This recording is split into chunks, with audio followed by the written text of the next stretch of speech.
Welcome to the hottest movie review on the internet today, the A-List Review. I'm your host, the Game Changer, Wes Troop.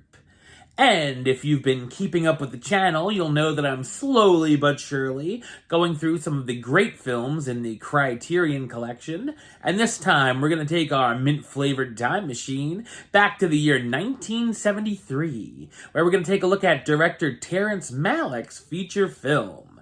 My review of the 1973 crime noir film. This is spine number 651 in the Criterion Collection. My review of Badlands, coming up now.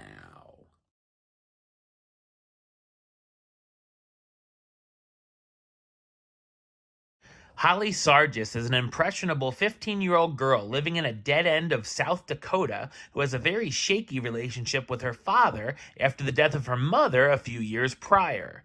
She meets Kit, a 25-year-old garbage collector and troubled greaser her father very much disapproves of. The two end up leaving town and going on a killing spree through the Midwest to the Badlands of Montana, trying to evade the authorities. So what did I think of Badlands? I thought it's a compelling and sometimes chilling neo-noir crime drama. While the story is fictional, it's very loosely based on the real-life murder spree of Charles Starkweather and his girlfriend Carly Ann Feigate in 1958. It's directed by Terrence Malick in his feature film debut, and he would go on to direct films such as Days of Heaven, The Thin Red Line, The New World, The Tree of Life, and To the Wonder. The film was released on October 15, 1973, and received praise from critics. It took me a little while to get invested into the film, as it starts out with a number of instances of animal cruelty, which I despise to see, but once it gets going, though, it ended up winning me over. The cinematography is stunning, with some incredible wide shots of scenery and landscape of the Badlands.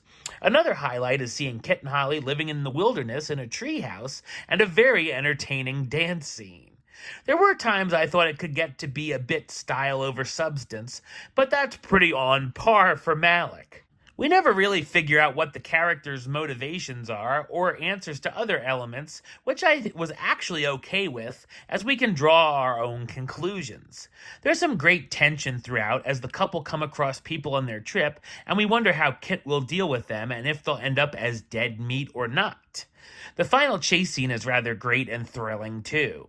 I did wish they did a little more to try and set itself apart from other killer couple on the road films, so it's kind of just like an abstract version of Bonnie and Clyde. The murders are cold and so matter-of-fact, with Kit shooting people just like he's doing the dishes. There may be an ick factor for most as well, seeing the age gap of him being 25 and her 15.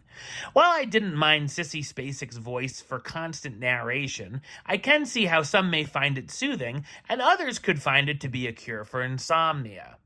The music stands out as well, featuring pieces from Carl Orff, George Tipton, and James Taylor. Seeing as the main characters are villains, they can certainly be hard to root for, and the ways I felt about them kept changing throughout their trip. Kip is also rather charismatic, especially towards the end, and there's a number of people who compare him to James Dean through their journey. Very good performances from the cast, starring Martin Sheen as Kit, the Korean War vet who becomes more violent while going on the run, Sissy Spacek as Holly Sargis, Kit's young and naive girlfriend who's along for the ride, and Warren Oates as Father, Holly's abusive dad. Keep an eye out for cameos from Malick himself as the man at the rich man's door, and Sheen's sons, Charlie Sheen and Emilio Estevez, as two boys sitting under a lamppost outside Holly's house. The film was entered into the National Film Registry by the Library of Congress in 1993. Badlands is an exciting and fantastic-looking directorial debut in the dreamlike murder tale.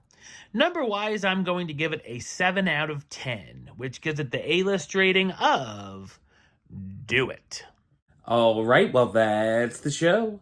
I'll be back with another review very soon. But until then, don't forget to like, comment, and subscribe right here on YouTube.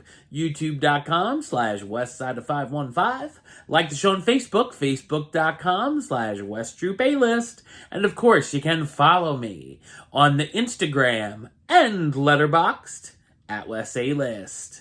Until next time, Troop out.